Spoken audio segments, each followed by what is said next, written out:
Erev Tov Rabotai, we are continuing with our Mishna Yomi, Masechet Kiddushin. We are up to Perek Gimel Mishna Yud. Today's Mishnah Yod should be Le'elu Nishmat Neria ben Svetlana Ranbai Veliyahu ben Burcha Israelov Chana bat Miriam Sason ben Ryan Yoshua ben Shifra Menuchatam beGan Eden Amen and Avdi ben Chaim lechaim v'derefua shel emav Daniel Shalom ben Rosa betoch Sha'ar Cholei Israel.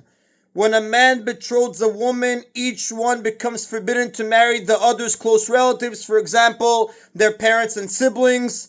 The next two Mishnayot discuss whether a man and woman become forbidden to marry each other's relatives if they disagree about whether they are betrothed. Ha'omer le'isha kiddashtich, if someone says to a woman, I betrothed you, v'omer lo kiddashtani, and she says, you did not betroth me, hu asu bikrovotea, he is forbidden to marry her relatives, since according to him, they are his wife's relatives. It is a general rule that when a person says that something or someone is forbidden, that object or person becomes forbidden to him, whether or not we know it to be forbidden. This is called shavia nafsheh chaticha disua. Therefore, since this man holds that this woman's relatives are forbidden to him because he says that she is his wife, they indeed become forbidden to him. Vehi muteret bikrova, but she is permitted to marry his relatives, since she denies that she is betrothed to him. The opposite case, he omeret kiddashtani, if she says you betrothed me, vu omer lo kiddashtich, and he says I did not betroth you, hu mutar bikrovotea, he is permitted to marry her relatives since he denies that she is betrothed to him, vi asura bikrova, but she is forbidden to marry his relatives since according to her claim, they are her husband's relatives. In fact, she is forbidden to marry anyone because she claims that she is a betrothed woman. The Mishnah means that even after he dies or divorces her, although she is permitted to marry, she may not marry his relatives. Now, in such a case, the court asks the man to give her a get, although they do not force him, in order that she may marry, as the Rav explains in his commentary to Mishnah 11.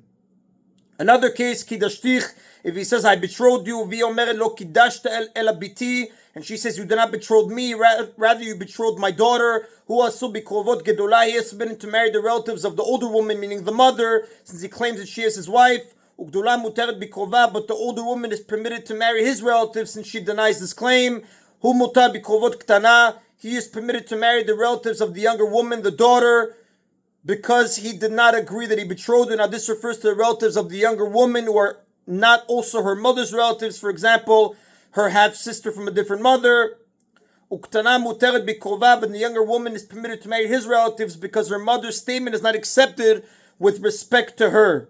Although a father is believed about the marital status of his daughter, when she is a ktana, as we went to Mishnah 8, this Mishnah teaches that a mother is not believed regarding her daughter, even if she is a kitana. And that is then of Mishnah Yud. Mishnah Yud Aleph begins, Kiddashti et bitech, if a man says to a woman, I betrothed your daughter, vi omeret lo kiddashta ela oti, and she says, you did not betroth her, rather you betrothed me, hu asu bikrovot ktana, he is forbidden to marry the relatives of the younger woman, the daughter, since according to him they are his wife's relatives, uktana mutar bikrova, but the younger woman is permitted to marry his relatives, since his claim is not accepted with respect to her, hu mutar bikrovot gedolah, he is permitted to marry the relatives of the older woman, the mother, since he did not agree that he betrothed her, ugdolah asura bikrova, but the older woman is forbidden to marry his relatives, since she claims that she is betrothed to him. And that is the Rabotai of today's Mishna Yomi. Baruch Adonai Leolam. Amen v'amen.